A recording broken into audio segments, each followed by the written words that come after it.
Welcome to this week's Race Room. We have got a new refurbed Race Room. Check out behind me, we've got a brick wall in the studio. We've got so much coming up on today's show as well. We've got disqualifications, we've got a film review, and we've got a giveaway. So time for the news, and first things first, we've got to talk about the Formula One Australian Grand Prix at the weekend, kicking off the 2014 season. And the biggest news we've learned today, that Daniel Ricciardo has been disqualified. He finished in second place. You couldn't wipe the smile off that face. And then it turned out that Red Bull had an illegal fuel flow rate, more than 100 litres per hour. That is the limit.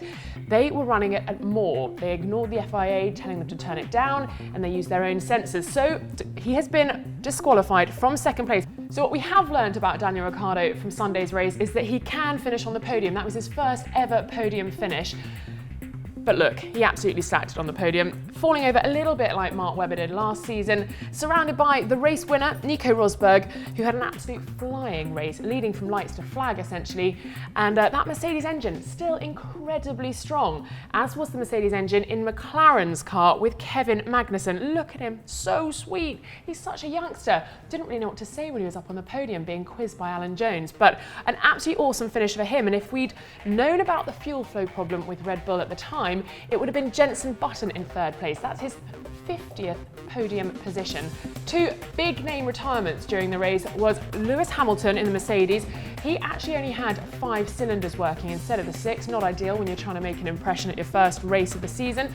He retired early on, as did the current world champion, Sebastian Vettel. He was complaining that he didn't have enough revs, even on the formation lap. There were 2 formation laps, which Kamui Kobayashi blames for his crash on the first corner. There you can see he's gone absolutely flying through the rest of the cars, taking Massa out with him. And you can see his wheels on top of the car there, smashing through the gravel.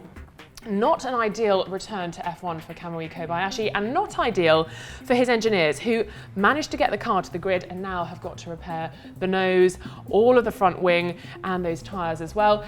And it wasn't great for Massa either, trying to make an impression at Williams, his new team, and you can see him there just going, "What have you done, mate?" Kamui Kobayashi. Kobayashi, renowned for crashing, so at least he's doing what he does best. And his teammate, Valtteri Bottas, he had a great race until he had a little kiss with the wall. He hit his back right tyre, that came off onto the road, and that led to the safety car. Only one safety car during the race though, but Australia does have a very, very strong record for a safety car. So that changed things a little bit. It made Jenson Button's race a little bit easier. So who knows, maybe we'll see more safety cars in the next few races. That could shake things up even more. So McLaren now lead the championship after Jenson finished in third and Kevin Magnussen in second. So who knows what could happen in the next few races. Such a change around from last year, where McLaren didn't even manage to get on the podium for the entirety of the year. Keep an eye on pole position, because we'll have more from the F1 over the next few races. Nobody has ever seen a motor race like this. In the early 70s, Formula One was a little bit of a circus act. Fun, girls to die for. The Grand Prix driver, the epitome of everything a kid wants to be. From the drivers to the mechanics to the wives and the girlfriends, the camaraderie was very deep. Safety wasn't even an issue. A designer's first requirement is to make it fast. The racetracks hadn't changed, the medical facilities hadn't changed, and suddenly the cars were going almost twice as fast. Right, so Fast Fact today isn't exactly a fast fact, it's more of a film review, because I watched One Life on the Limit over the weekend. It's absolutely awesome, and luckily enough it comes out on DVD and Blu-ray today. We are going to give away this copy, so make sure you watch Race Room right to the end, because I've got a question for you which would enable you to win this lovely Blu-ray disc. So a little bit of a review for you, so what you've got to look forward to when you watch the film. I mean, the list of people that talk about crashing, about the safety in Formula One, about what the drivers go through, the list is absolutely incredible. You've got Mario Andretti, you've got Niki Lauda, you've got Nigel Mansell, Michael Schumacher, Sebastian Vettel, current and former F1 drivers, all talking about how safety has come on so much. There's incredible footage of racing, of crashes. We see Lauda's crash, we see Senna's crash. It is an amazing sort of tribute to the sport. I have to say I was in tears at the end because it all kind of comes down to the fact that few key individuals have made it their business to ensure that the safety of Formula One drivers is absolutely paramount at every single race.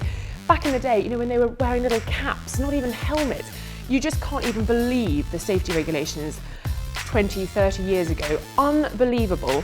And it's people like Max Mosley, it's even people like Bernie Ecclestone, and of course Professor Sid Watkins that have absolutely revolutionised the sport. I have to say, I welled up at the end, a lot of tears on Saturday night, but I cannot recommend this film highly enough.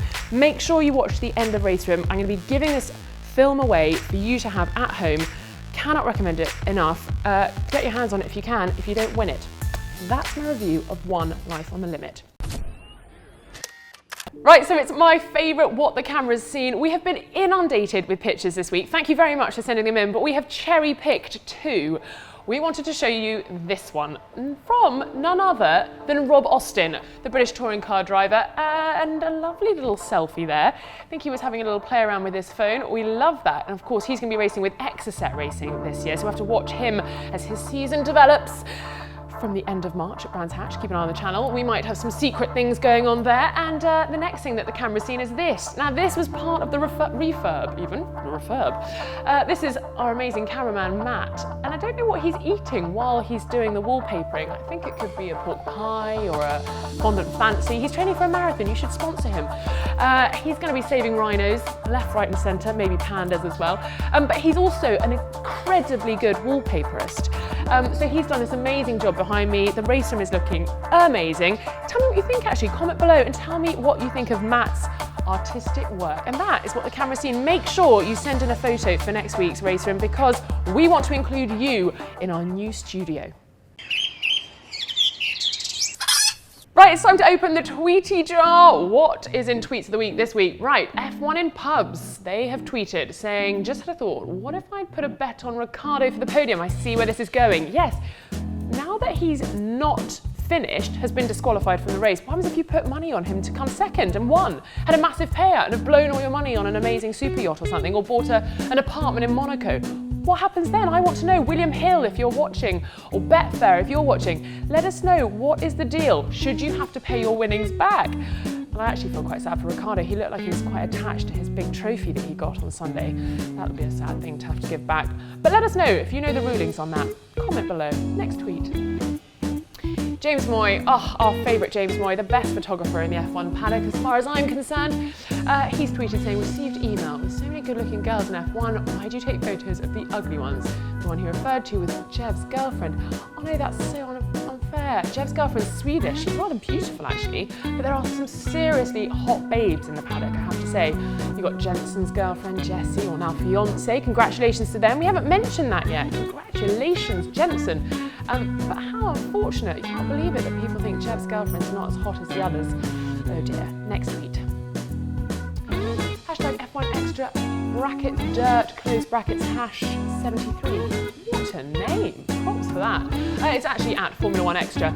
They are tweeting saying, hashtag F1 Kimmy, the speed just wasn't there today. Ah, yes, poor little snail. Getting a little bit sad for the snail actually. Hope there aren't any animal activist rights people watching.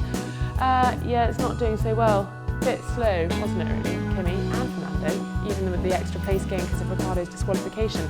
More to come from the Ferraris, I think. If you agree, comment below. What did you think of Ferrari's performance at the weekend? I want to know. Next tweet.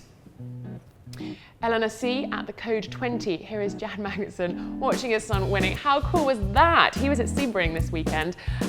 Incredible result for his son. Such a wee youngster, I said it in the news. Kevin Magnussen just looked beside himself on the podium, didn't really know what to say, but he's such a cool cat as well. Didn't lose his head, just answered the question, but he sort of couldn't quite take it all in. But what an amazing result for him. And his dad looked so happy. Oh, I think a few tears maybe. Next tweet. Now this is rather embarrassing. McLaren, circumcised McLaren, WTF1. Yes, what the? And that's your tweets.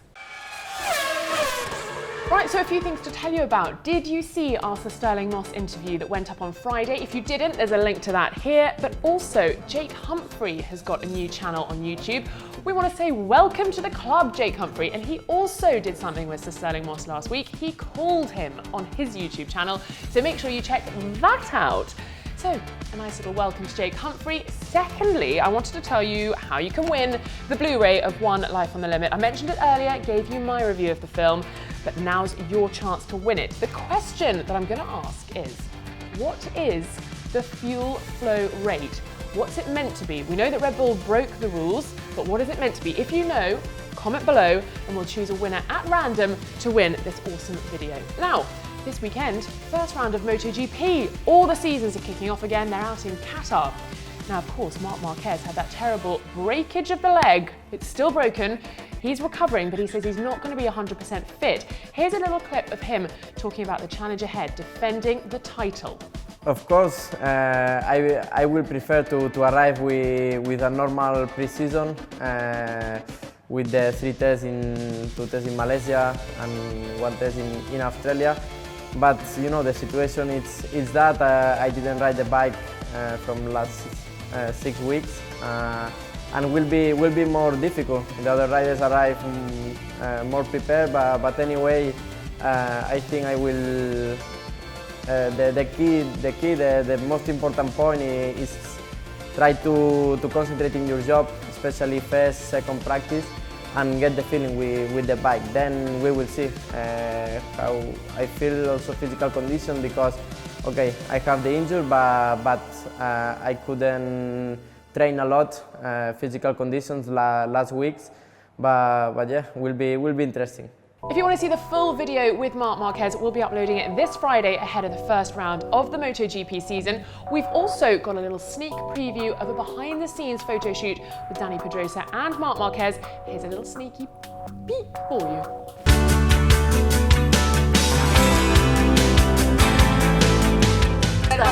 Barreto. Diría, pues yo más de montar. Yo sí que te gusta.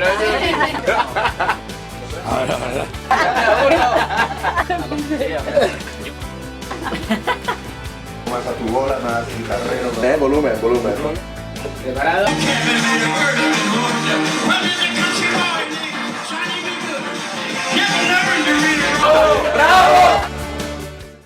Now, just like Marc Marquez's interview, we'll be uploading the full version of that video on Saturday. Who do you think is going to win the first round of the MotoGP season? I don't think it's going to be Marc Marquez. If you think I'm wrong, why don't you comment below and tell me who you think will be on the top step this weekend. Now, for the rest of this week, we've got some secret filming going on. We've got a big announcement coming tomorrow, so keep an eye on the channel, and we'll see you next week for more Race Room. Ferrari, the cars that make Formula One sing.